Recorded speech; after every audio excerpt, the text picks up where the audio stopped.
Hello दोस्तों, कैसे हैं आप सब। आप सभी का करियर फंडा में स्वागत है। आज हम बात करेंगे नया चैप्टर, नया टॉपिक फिजिक्स में बात करेंगे इलेक्ट्रोमैग्नेटिक इंडक्शन। इलेक्ट्रोमैग्नेटिक इंडक्शन में आज बात करेंगे कि ये इंडक्शन होता क्या है ना। आज हम इस पे बात करेंगे, मैग्नेटिक फ्लक्स के बारे में बात करेंगे। आज हम यूनिटरी मैग्नेटिक फ्लक्स के बारे में बात करेंगे, लेंज लॉ के बारे में बात करेंगे, फैराडे लॉ के बारे में बात करेंगे। ये टॉपिक बहुत ज्यादा इंपॉर्टेंट है क्लास 12 बोर्ड एग्जाम के लिए। बोर्ड एग्जाम क्लास 12 ऑनगोइंग है और फिजिक्स एग्जाम बाकी है, तो फिजिक्स के लिए बहुत ही इंपॉर्टेंट चैप्टर है, टॉपिक है। और जो जो टॉपिक हम बताएंगे वो आपके एग्जाम के लिए बहुत इंपॉर्टेंट है। अगर आपने अभी तक पढ़ाई नहीं की है तो जो मैं बता रहा हूं टॉपिक को अच्छे से कर लीजिए, आप श्योर एग्जाम में अच्छे नंबर पाएंगे इन चैप्टर में। ओके, तो हम बात करते हैं इलेक्ट्रोमैग्नेटिक इंडक्शन का। ठीक है,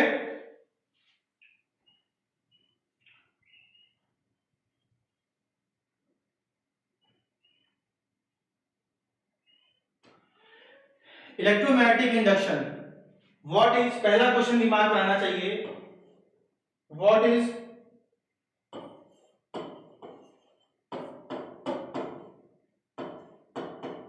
ईएमआई, इलेक्ट्रोमैग्नेटिक इंडक्शन। ये क्या होता है? सिंपल सी कहानी इसकी ये है, अगर ये कोई कॉइल है, ठीक है, अगर किसी कॉइल से मैग्नेटिक फील्ड लाइंस पास हो रही है, सपोज ये मैग्नेटिक फील्ड लाइन है, तो अगर इन मैग्नेटिक फील्ड लाइंस बढ़ती या घटती हैं, इन मैग्नेटिक फील्ड लाइंस के बढ़ने या घटने से क्या होता है, इस कॉइल में करंट डेवलप हो जाता है। इसे बोलेंगे इंड्यूस्ड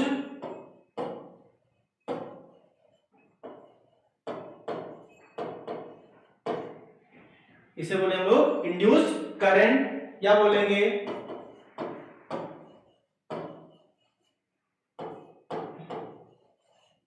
इंड्यूस्ड ईएमएफ बोलेंगे। सिंपल सी कहानी है।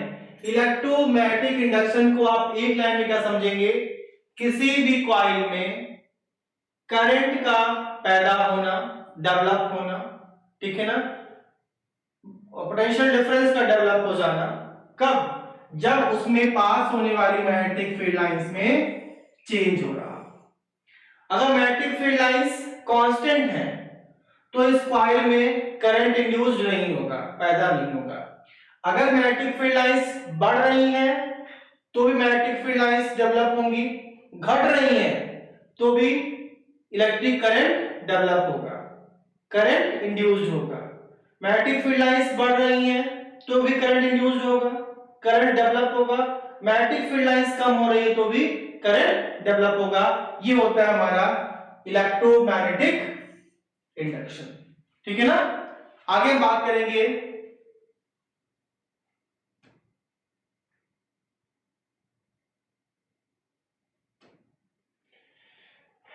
मैग्नेटिक फ्लक्स का। मैग्नेटिक फ्लक्स क्या होता है? मैग्नेटिक फ्लक्स बहुत ही इजी चीज है। इसका मीनिंग ये होता है, फ्लक्स का मतलब होता है ग्रुप ऑफ फील्ड लाइंस, ठीक है ना, ग्रुप ऑफ फील्ड लाइंस, ठीक है ना, passing through a given area. आप कोई सपोज देखिए, ये एरिया गिवन हुआ है ना, देखिए ये एरिया गिवन है, इस एरिया से कितनी मैग्नेटिक फील्ड गुजर रही है, ये क्या है, ये होता है मैग्नेटिक फ्लक्स। इसको हम लोग फाई से डिनोट करते हैं, और ये फाई जो होता है vector B dot vector A. फार्मूले में फाई क्या है, मैग्नेटिक फ्लक्स है। फार्मूले से आपको क्लियर हो जाता है कि जो मैग्नेटिक फ्लक्स होता है वो मैग्नेटिक फील्ड लाइंस और एरिया पर डिपेंड करता है। नहीं, सिर्फ बी और ए पे डिपेंड नहीं करता है, वो थीटा पे भी डिपेंड करता है। Phi is equal to B A cos theta, यानी कि सिंपल समझिए कि मैग्नेटिक फील्ड लाइंस और जो ये normal to the area, n cap क्या हमारा है, यह हमारा क्या है एन कैप। एन कैप होता है perpendicular drawn outside the surface area, ठीक है ना यहाँ पे। तो थीटा जो होता है ये एंगल है एन कैप और बी, है ना, यानी कि मैग्नेटिक फील्ड लाइंस और normal to the surface area के बीच जो एंगल बनता है उस पे भी डिपेंड करता है, ठीक है। यहां पे क्या लिखा हुआ है cos थीटा।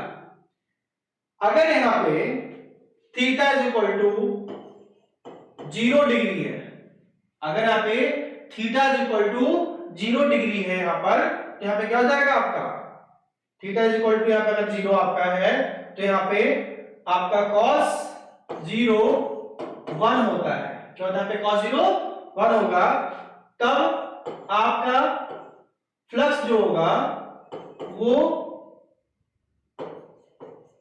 मैक्सिमम होगा, है ना। थीटा इज इक्वल टू 0 होगा तो फ्लक्स मैक्सिमम होगा, क्यों, क्योंकि cos 0 इक्वल टू 1 होता है। अगर हमने यहाँ पे थीटा इज इक्वल टू 90 कर दिया तो cos 90 0 होता है तो 5 मिनिमम 0 हो जाएगा। यहाँ पे theta is equal to 0 degree होने पे cos 0 इज इक्वल टू 1 होता है, तो यहाँ पे आपका हो जाएगा 5 जो हो जाएगा मैक्सिमम हो जाएगा, ये हो जाएगा b इंटू ए हो जाता है, ठीक है। तो ये हमारा हुआ मैग्नेटिक फ्लक्स। एक शब्द में बोलेंगे आप मैग्नेटिक फ्लक्स एग्जैक्टली क्या होता है, किसी भी दिए हुए क्लोज सरफेस से कितनी मैग्नेटिक फील्ड लाइंस पास हो रही हैं, ये होता है हमारा मैग्नेटिक फ्लक्स। उसको हम लोग फाई से डिनोट करते हैं, तो कितना होता है vector B dot vector A, यहाँ पे डॉट प्रोडक्ट है तो बी ए cos थीटा हो जाएगा। थीटा यहाँ पे क्या है angle between B and normal to the surface, normal to the surface. अब समझिए यहाँ पे कि नॉर्मल टू द सरफेस क्या होता है। देखिए सपोज ये सरफेस है, तो इस सरफेस के परपेंडिकुलर क्या होता है नॉर्मल टू द सरफेस। ये क्या है नॉर्मल टू द, देख रहे हैं आप, ये नॉर्मल टू द सरफेस, ये होता है एन कैप, ठीक है। जिस सरफेस से मैग्नेटिक फील्ड लाइंस पास हो रही हैं उस सरफेस के परपेंडिकुलर को क्या बोलते हैं हम लोग नॉर्मल टू द एरिया। और जो थीटा यहाँ पे है, जो यहाँ पे थीटा आपका है वो क्या है एन कैप और बी के बीच बनने वाला एंगल, एन कैप और बी के बीच बनने वाला एंगल। यहाँ पे देखिए जब थीटा 90 होगा तो एन कैप, देखिए ये हमारा क्या ये एन कैप है, ये हमारी क्या मैग्नेटिक फील्ड लाइंस, इनके बीच 90 डिग्री एंगल बन रहा है, तो हमारा यहाँ पे क्या है फाई मिनिमम है। देखिए यहाँ पे क्या है, यहाँ पे थीटा इज इक्वल टू 0 है तो फाई क्या है मैक्सिमम है, ठीक है यहाँ पे, ओके। तो ये था हमारा मैग्नेटिक फ्लक्स, ये बहुत इंपॉर्टेंट है। मैग्नेटिक फ्लक्स सिंपल सी कहानी होती है किसी भी गिवन एरिया से कितनी फील्ड लाइंस पास हो रही है, ओके, सिंगल वर्ड में आप बोलेंगे। आगे देखिए आप लोग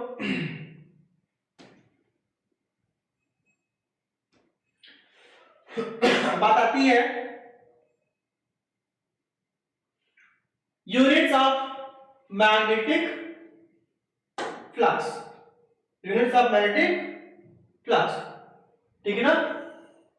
ये होता है weber, SI unit of magnetic flux होता है वेबर, और 1 वेबर इज इक्वल टू होता है 1 टेस्ला इंटू 1 मीटर स्क्वायर। कैसे देखें यहाँ पे फाई कितना होता है बी इंटू ए, बी क्या है मैग्नेटिक फील्ड स्ट्रेंथ, बी का होता है यूनिट होता है टेस्ला होता है, मैग्नेटिक फील्ड का यूनिट होता है टेस्ला, और ए होता है मीटर स्क्वायर और फाई होता है वेबर, डब्ल्यू बी। यानी बेटा यहाँ पे यूनिट ऑफ मैग्नेटिक फ्लक्स आप एग्जाम में पूछा जाएगा 1 मार्क्स में, नीट आईआईटी जे दोनों पूछा जाएगा, तो 1 वेबर इक्वल टू होता है 1 टेस्ला मीटर स्क्वायर। ये हमारा है मैग्नेटिक फ्लक्स की यूनिट। लिखा भी हुआ है the SI unit of a magnetic flux is weber, WB।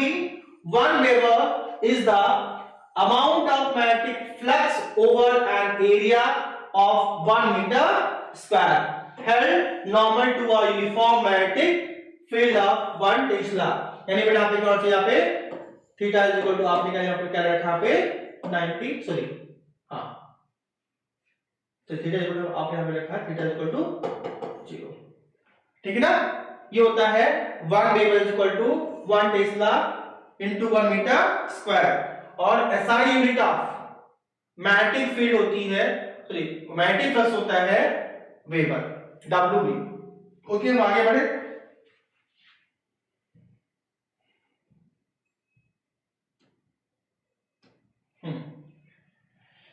अब यहाँ पे आपका क्या है the experiments of Faraday and Henry.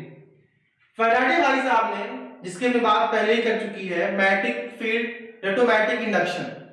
Electromagnetic induction को फर्स्ट टाइम किसने ऑब्जर्व किया? पे फैराडे ने ऑब्जर्व किया। उन्होंने क्या किया पे कॉइल ली, उस कॉइल में उन्होंने एक गैल्वेनोमीटर लगाया। ये हमारा क्या है गैल्वेनो, ये हमारा यहाँ पे क्या है गैल्वेनोमीटर, ठीक है।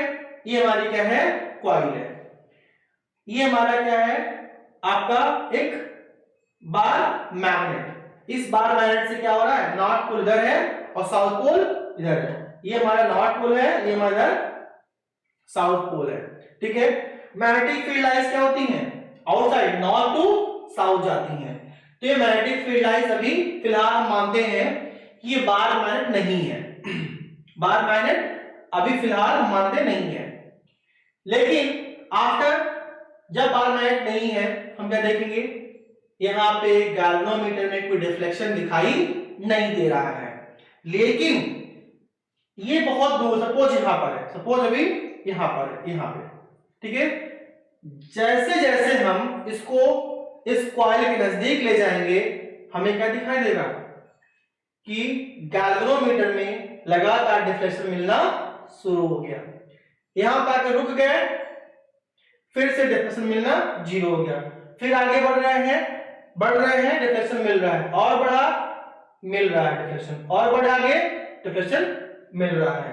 यानी कि फैराडे ने ये देखा जब हम किसी कॉइल के पास, किसी भी कॉइल के पास जो जिसमें करंट फ्लो नहीं हो रहा है, करंट फ्लो नहीं हो रहा है, उसके पास अगर हम कोई बार मैग्नेट लाएंगे तो क्या हो रहा है उसमें, हम ये ऑब्जर्व कर रहे हैं कि इस कॉइल में अपने आप करंट डेवलप हो गया और उस करंट को हम नाम देते हैं इंड्यूस्ड करंट, और इसे कहते हैं इलेक्ट्रोमैग्नेटिक इंडक्शन कहते हैं, ठीक है ना। गुड। यानी कि जब जब इस कॉइल में मैग्नेटिक फील्ड लाइंस में बदलाव आता है, यानी यूं कहें जो कॉइल से मैग्नेटिक फील्ड लाइंस लिंक्ड हैं, अगर उनमें चेंज आता है तो इस कॉइल में अपने आप मैग्नेटिक फील्ड लाइंस डेवलप हो जाती है। अगर मैग्नेटिक फील्ड लाइंस इससे पास होने वाली कांस्टेंट है तब भी करंट इंड्यूस्ड नहीं होगा। यानी कि शर्त यह है कि इस कॉइल से पास होने वाली मैग्नेटिक फील्ड लाइंस की संख्या में लगातार बदलाव होता रहे, मतलब उनकी फील्ड लाइंस स्ट्रेंथ में लगातार चेंज होता रहे, यानी कि number of magnetic field line passing through a given surface area is continuously getting changed. Magnetic field lines में चेंज होता रहेगा तो इस गैल्वेनोमीटर में डिफ्लेक्शन मिलता रहेगा। इसका मीनिंग ये हुआ कि इसमें करंट डेवलप होता रहेगा। जब हमने इस बार मैग्नेट को दूर करना शुरू कर दिया तब भी हमें क्या दिख रहा है, पास ले जा रहे तो भी मैग्नेटिक फील्ड लाइंस बढ़ रही हैं, मतलब करंट बढ़ रहा है। इसको दूर ले जा रहे हैं तब भी यहां पे कॉइल में मैग्नेटिक फील्ड लाइंस में चेंज आ रहा है, तब भी इस कॉइल में करंट इंड्यूस्ड हो रहा है। यानी कि फैराडे भाई साहब ने क्या देखा? फैराडे भाई साहब ने ये देखा कि अगर मैग्नेटिक फील्ड लाइंस किसी कॉइल से जो लिंक्ड है उनमें बदलाव होता है तो हमें उस कॉइल में एक करंट डेवलप मिलता है, जिसे हम बोलते हैं क्या? इंड्यूस्ड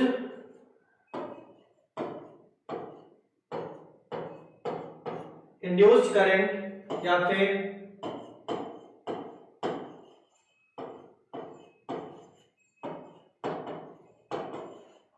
क्या बोले हम? इंड्यूस्ड ईएमएफ बोलेंगे। ओके, हम आगे बढ़े यहां पर।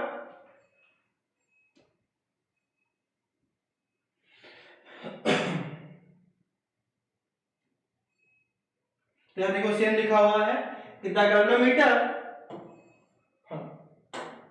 galvanometer deflection and hence induced current is found to be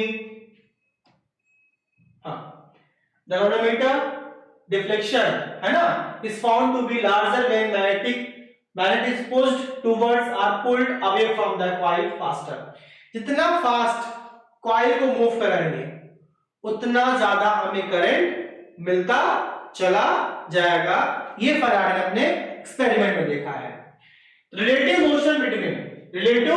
motion between the coil and the magnet is responsible for induction of electric current in the coil.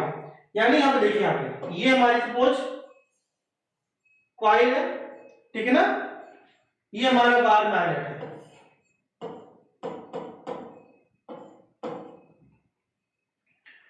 जितना ही तेज इसके पास आएगा उतना ही ज्यादा इस पे मैग्नेटिक इलेक्ट्रिक करंट डेवलप होगा, यानी कि करंट इंड्यूस्ड होगा। जितना ही तेज दूर जाएगा उतना ही ज्यादा यहाँ पे करंट इंड्यूस्ड होगा। सपोज आप बहुत स्पीड से जा रहे हो, बहुत तेजी से जा रहे हो, इसका मतलब इसमें बहुत तेज करंट बढ़ेगा अपने आप, लेकिन आप बड़े आराम जा रहे हो, बड़े आराम से, मतलब rate of change of magnetic field lines बहुत धीमा है, तो उतना ही धीमा करंट डेवलप होगा। ये फैराडे ने अपने एक्सपेरिमेंट में ऑब्जर्व किया। आगे बढ़ते लोग।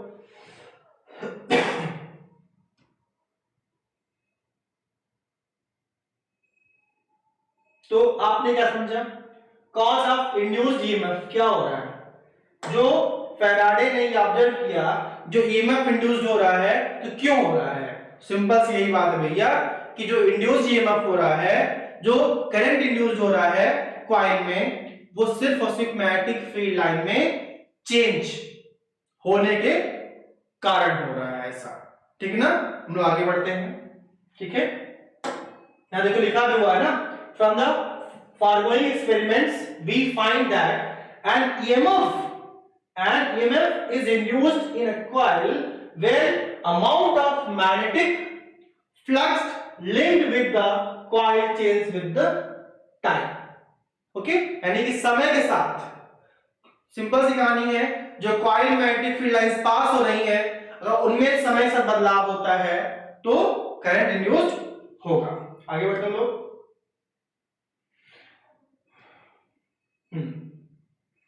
अब यहां पे है, फैराडे ने अपने एक्सपेरिमेंट के बाद कुछ रिजल्ट्स दिए। फैराडे ने अपने एक्सपेरिमेंट से बाद कुछ होने रिजल्ट्स दिए। वो रिजल्ट्स कुछ ऐसे हैं, दो लॉज के रूप में। Number 1, laws number first law देखिए, whenever the amount of magnetic flux linked with a circuit changes and EMF is induced in the circuit, the induced EMF lasts so long as the change in magnetic flux continues। यानी simple सी बात है, Faraday ने first laws में ये बताया कि अगर किसी कॉइल से पास होने वाली मैग्नेटिक फील्ड लाइंस में अगर बदलाव आता है, किसी कॉइल से पास होने वाली अगर मैग्नेटिक फील्ड लाइंस में बदलाव आता है तो उस कॉइल में अपने आप करंट डेवलप हो जाता है, मतलब करंट इंड्यूस हो जाता है। ये फैराडे ने फर्स्ट लॉ में बताया। आते हैं सेकेंड लॉ में। सेकेंड लॉ में फैराडे ने ये बताया कि फर्स्ट लॉ में बताया क्या कि मैग्नेटिक फील्ड लाइन चेंज होगी तो करंट इंड्यूस होगा। सेकेंड लॉ में ये बताया जो करंट इंड्यूस्ड हो रहा है उसका अमाउंट कितना होगा और वो किस पे डिपेंड करेगा। तो सेकेंड लॉ में उन्हें बता दिया भैया कि जितना फास्ट यानी कि जो करंट इंड्यूस्ड हो रहा है वो rate of change of flux पे डिपेंड करेगा। जितना तेजी से फ्लक्स चेंज होगा उतना ही ज्यादा करंट इंड्यूस्ड होगा। ओके, तो यहां पे कहानी क्या होती है यहां पे कि जो करंट इंड्यूस होगा वो changing phi upon changing rate of change of time with respect change of rate of change of flux with respect to time. ठीक है ना, यानी कि यहां हो जाएगा आपका हो जाएगा I is equal to minus D phi by D T. Negative sign हमने क्यों लगाया, क्योंकि जो करंट डेवलप हो रहा है, जो करंट यहाँ पे कॉइल में डेवलप हो रहा है वो होने वाले मैग्नेटिक फ्लक्स में चेंज का अपोज करता है। यानी कि I is equal to minus क्यों हो रहा है भाई, इसलिए हो रहा है जो करंट इंड्यूस हो रहा है ये rate of change of flux का अपोज कर रहा है। यानी कि ये करंट जिसके कारण पैदा हुआ है, जिसके कारण डेवलप हुआ है, डेवलप होने के बाद उसी का अपोज कर रहा है। यानी कि magnetic flux magnetic field lines में बदलाव हो रहा था, उसके कारण करंट डेवलप हुआ। अब जो करंट डेवलप हुआ है ये इसी बदलाव का अपोज करेगा। यानी कि ये अब फर्दर मैग्नेटिक फ्लक्स में चेंज नहीं चाहता है, जिसके कारण ये करंट इंड्यूस हुआ ये उसी का अपोज करता है। इसलिए हमने यहां पे माइनस साइन यूज किया हुआ है।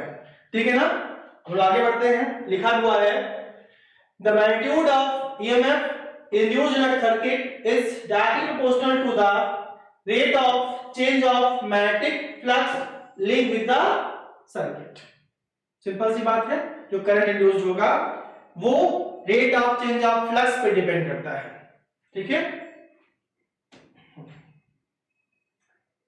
आते हम लोग यहाँ पे सबसे इंपॉर्टेंट लेंज लॉ की, यानी कि क्लास 12 बोर्ड वाले बच्चे दिमाग में रखें कि लेंज लॉ और फैराडे लॉ दो में से एक चीज आपके एग्जाम में इस बार आई हुई है। आप ये समझ के रखिए कि लेंज लॉ और फैराडे लॉ में दो में से एक पक्का इस बार एग्जाम में आपके पेपर में आया हुआ है। ठीक है ना, आगे बात करते हैं लेंज लॉ। लेंज लॉ जो मैंने पहले बोला ना कि किसी भी कॉइल में जो लिंक मैग्नेटिक फील्ड लाइंस है, मतलब मैग्नेटिक फ्लक्स है, अगर उसमें चेंज आता है तो करंट इंड्यूस्ड होगा। और जो करंट इंड्यूस्ड होता है ना वो जिसके कारण डेवलप हुआ है वो उसी का अपोज करेगा। यानी कि किसका अपोज करेगा, चेंज इन मैग्नेटिक फ्लक्स का अपोज करेगा।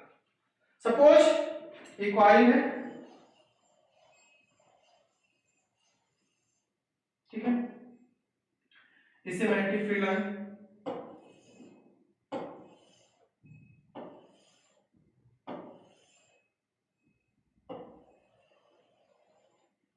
ठीक है, ये हमारी क्या है मैग्नेटिक फील्ड।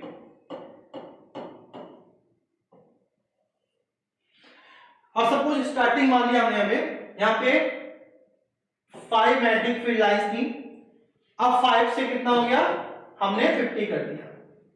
मतलब क्या हो रहा है, फ्लक्स में क्या हो रहा है, फ्लक्स में चेंज हो रहा है टाइम के साथ।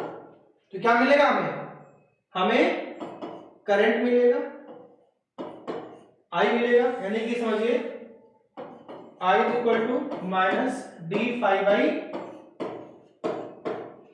तो ये हमारा क्या, ये हमारा इंड्यूस्ड करंट है। कैसे इंड्यूस हुआ, कैसे पैदा हुआ, कि फ्लक्स में चेंज हो रहा है इसलिए पैदा हुआ है ना। और ये जिसके कारण पैदा हो रहा है, जिसके कारण डेवलप हो रहा है, ये उसी का अपोज करेगा, मतलब चेंज इन फ्लक्स का अपोज करेगा। देखिए यहाँ पे, यहाँ पर नेगेटिव साइन देखिए लगा हुआ है, ये क्या लिखा लेंज लॉ में, according to Lenz law the polarity of the induced EMF is such that it opposes the change in magnetic flux responsible for its production. जो ये करंट इंड्यूस्ड हुआ है, ये जिस कारण डेवलप हुआ है, ये उसी का अपोज करेगा, यानी जिसने इसे पैदा किया, जो इंड्यूस्ड करंट जिसके कारण पैदा हुआ, ये उसी का अपोज करेगा। ये हमारा क्या है, लेंज लॉ। एक एग्जांपल और देख लीजिए।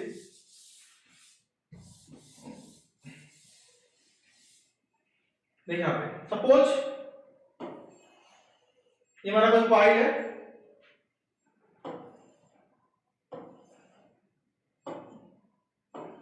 ये हमारा नॉर्थ पोल है, ये साउथ पोल है, ठीक है।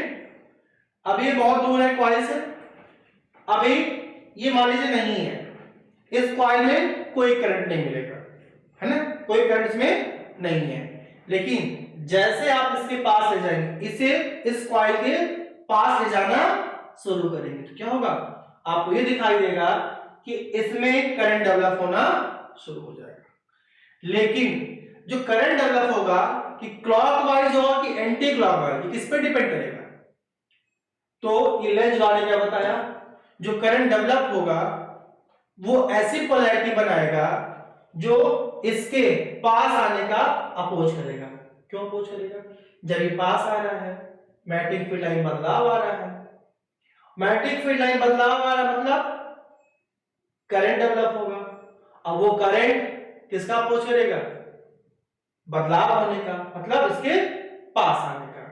तो अगर ये नॉर्थ पोल है, तो यहां पे करंट कैसा पैदा होना चाहिए, एंटी क्लॉकवाइज। क्यों, कि सामने यहां पर नॉर्थ पोलैरिटी डेवलप हो। ध्यान समझिएगा, ये कब अपोज करेगा, ये कब रुकेगा, यह नॉर्थ पोल है, यहां भी नॉर्थ पोल डेवलप हो जाएगा, तभी ये जो करंट है इसका अपोज कर पाएगा और इसको रोक पाएगा। यानी कि जब ये फॉरवर्ड जा रहा है, जब ये आगे की ओर जा रहा है, तो सामने क्या हो रही है, सामने नॉर्थ पोलैरिटी डेवलप हो रही है, जिससे क्या हो, नॉर्थ नॉर्थ में रिपल्सन हो। यानी जो करंट डेवलप हुआ है ना, वो ऐसे डेवलप होगा, इसका अपोज करे, और डेवलप होगा एंटी क्लॉकवाइज, मतलब नॉर्थ पोलैरिटी, देखो ना नॉर्थ एन मतलब एंटी क्लॉकवाइज। तो इस नॉर्थ को रोकेगा, तब भी आपने फोर्स लगाया, इसको आगे बढ़ाया, अब ये कहां पहुंच गया है, यहां पहुंच गया है। अब इसको फिर आपने वापस लाना शुरू कर दिया। अभी मैग्नेटिक फील्ड लाइंस इंक्रीज कर रही थी इस कॉइल से पास होने वाली, अब जब इसको आप दूर लाओगे तो मैग्नेटिक फील्ड लाइंस इस कॉइल से पास होने वाली डिक्रीज करना शुरू कर जाएंगी। जब वो डिक्रीज करना शुरू कर जाएंगी, तब भी इसमें करंट डेवलप होगा। अब वो करंट ऐसे डेवलप होगा जो इसके दूर जाने का अपोज करे, मतलब क्लॉकवाइज। कब, मतलब क्लॉक में क्या होगा, क्लॉक में, यहां पे क्लॉक में हो जाएगा साउथ पोलैरिटी, यानी कि जो करंट हो जाएगा वो आपका क्लॉकवाइज हो जाएगा। जब यहां पे ये दूर जा रहा है तो ये नॉर्थ पोल है, या साउथ डेवलप करेगा करंट, जिससे कि ये दूर न जाने पाए, इसका दूर जाने का अपोज करेगा। ये हमारा क्या है, लेंज लॉ। लेंज लॉ का मतलब ये हुआ कि जो यहाँ पे करंट इंड्यूस हो रहा है, जिसके कारण, जिस चेंज के कारण डेवलप हो रहा है, वो उसी का अपोज करता है। ये हमारा क्या है, लेंज लॉ है, ठीक है।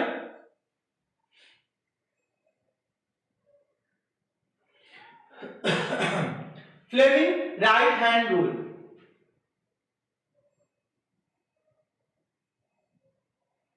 फ्लेमिंग राइट हैंड रूल, ठीक है। फ्लेमिंग राइट हैंड रूल क्यों है ना, और क्या है? पहली बात, क्यों का सवाल क्या है? फ्लेमिंग राइट हैंड रूल हमें क्या होता है, इंड्यूस्ड करंट का डायरेक्शन जानने के लिए दिया गया है ना। सपोज आपका राइट हैंड हो गया, है ना, ठीक है।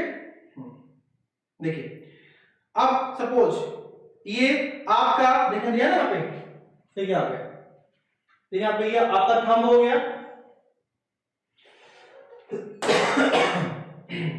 देखिए यहाँ पे, ये आप यहाँ पे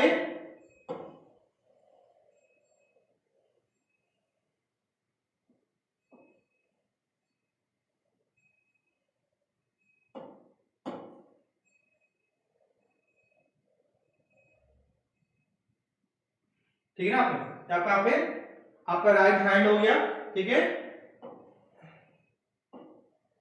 तीनों आपस में कैसी हैं, परपेंडिकुलर है। देखिए यहाँ पे, तो ये क्या है, ये वाला, ये जो थंब होगा आपका वो क्या बताता है, मोशन ऑफ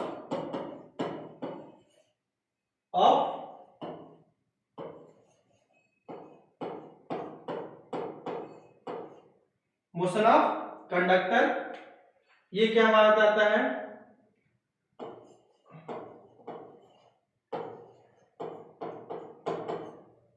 मैग्नेटिक फील्ड। तो अगर आपका जो थंब है, अगर जो आपका थंब है डायरेक्शन ऑफ मोशन है, और जो ये आपका फर्स्ट फिंगर है, ये आपका जो फर्स्ट फिंगर है ये डायरेक्शन ऑफ मैग्नेटिक फील्ड है, तो जो आपका सेंट्रल फिंगर है, मिडिल फिंगर है, वो आपको डायरेक्शन ऑफ इंड्यूस्ड करंट बताता है। ये हमारा है फ्लेमिंग राइट हैंड रूल। देखिए लिखा भी हुआ है क्या, when we stretch the first finger, central finger and thumb of our right hand in mutually perpendicular direction such that first finger points along the direction of the field, ये क्या है, first finger direction of field बता रहा है, and thumb is along the direction of motion. जो thumb है वो conductor के या बार मैग्नेट के मोशन के बारे में बताता है। तो जो आपका देखिए कौन सा, ये आपका मिडिल फिंगर है, ये वाला, ये डायरेक्शन ऑफ मोशन थंब हुआ, ये डायरेक्शन ऑफ फील्ड हुआ, तो नहीं, ये मिडिल फिंगर है, ये डायरेक्शन ऑफ इंड्यूस्ड करंट बताएगा, है ना। तो यहां पे लिखा है, then the central finger, the central finger would give us the direction of the induced current, ठीक है ना। तो Fleming right hand rule simple सी बात है कि इंड्यूस्ड करंट का डायरेक्शन बताने के लिए हम यूज करते हैं, चाहे लेंज लॉ यूज करो, चाहे आप राइट हैंड रूल यूज करो, Fleming right hand rule use करो।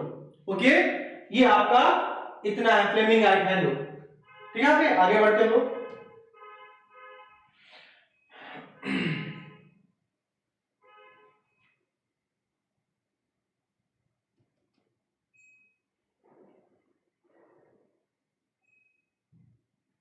आगे देखिए Lenz law and energy conservation. Simple सी बात है, हम वर्ड यानी कि वन सेंटेंस में कहना चाहेंगे कि लेंज लॉ जो होता है वो एनर्जी कंजर्वेशन को फॉलो करता है। सिंपल सी बात है, जब आपने, ये हमारी कॉइल था कुछ, जब आप, ये बायर मैग्नेट है, जब बायर मैग्नेट को आप इसके पास मूव कराते हो, क्या होता है, आपको वर्क कर रहे हो, इस वर्क के रिजल्ट में मैग्नेटिक फील्ड लाइन में चेंज आ रहा है, जिसके रिजल्ट में आपको करंट मिल रहा है, यानी वर्क किया, करंट मिला। अब इसको नहीं मूव करा रहे हो, बार मिनट नहीं मूव कर रहा है, तो कॉइल में वो करंट भी पैदा नहीं हो रहा है। वर्क किया था तो करंट मिला था, वर्क नहीं कर रहे हैं तो करंट इंड्यूस नहीं हो रहा है। इसका मीनिंग क्या है कि लेंज लॉ जो होता है वो कंजर्वेशन ऑफ एनर्जी को फॉलो करता है, ठीक है। Okay, done. आगे बढ़ते हैं, गुड, हो गया, ओवर। ठीक है ना, करंट का फंडा फिजिक्स गुरु विप्रेम द्विवेदी के साथ आपने आज इलेक्ट्रोमैग्नेटिक इंडक्शन किया है, और हमें उम्मीद है आप सबको समझ में अच्छे से आया होगा। और हम अपने नेक्स्ट टॉपिक में, नेक्स्ट वीडियो में ले जाने वाले हैं दो बहुत important topic, self induction and mutual induction. इसके बाद हम अल्टरनेटिंग करंट पे डिटेल वीडियो डालने वाले हैं। तो प्लीज आप सभी से रिक्वेस्ट है कि जिन बच्चों को इसकी नीड हो वहां तक पहुंचाएं, फ्री ऑफ कॉस्ट है, और बेहतरीन कॉन्सेप्ट हम लेके आ रहे हैं पूरे कंप्लीट कॉन्सेप्ट के साथ। ठीक है ना, और कुछ चीजें और दिखाते हैं आप लोगों को, है ना, विजुअल वीडियो दिखा रहे हैं आप लोगों को।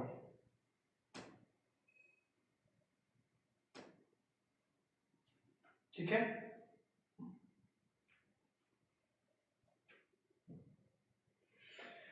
हाँ, इस वीडियो में हम समझेंगे लेंज लॉ के बारे में। लेंज लॉ, लेंज लॉ को समझने के लिए पहले हमें कुछ बेसिक टर्म समझने होंगे, जैसे मैग्नेटिक इंडक्शन, मैग्नेटिक फ्लक्स। आइए इन्हें एक एक करके समझते हैं। मैग्नेटिक इंडक्शन, जब भी हम किसी मैग्नेट को किसी इलेक्ट्रिक कंडक्टर के अराउंड मूव करें तो उस कंडक्टर में पोटेंशियल यानी वोल्टेज जनरेट होता है, जिससे करंट बनता है। इस प्रोसेस को मैग्नेटिक इंडक्शन कहते हैं। Magnetic flux, magnetic flux total number of magnetic field lines जो किसी सरफेस या कंडक्टर से पास होती हैं। इस मैग्नेटिक फ्लक्स के कम या ज्यादा होने पर ही इंडक्शन होता है। कहने का मतलब मैग्नेटिक फ्लक्स के वेरी करने पर इंडक्शन होता है। आइए अब समझते हैं लेंज लॉ के बारे में।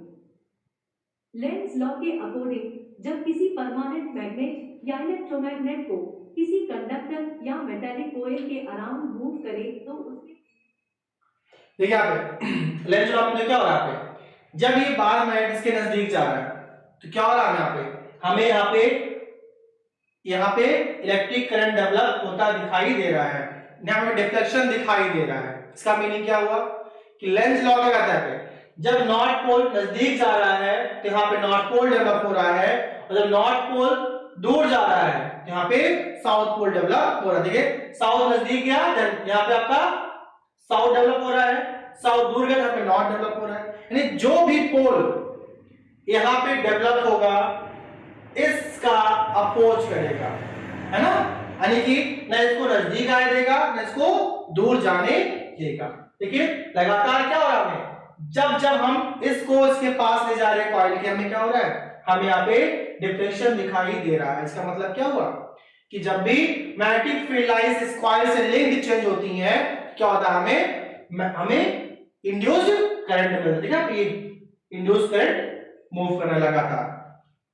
ठीक है ना, तो ये हमारा क्या है, लेंज लॉ हो गया, आपका इलेक्ट्रोमैग्नेटिक इंडक्शन भी हो गया।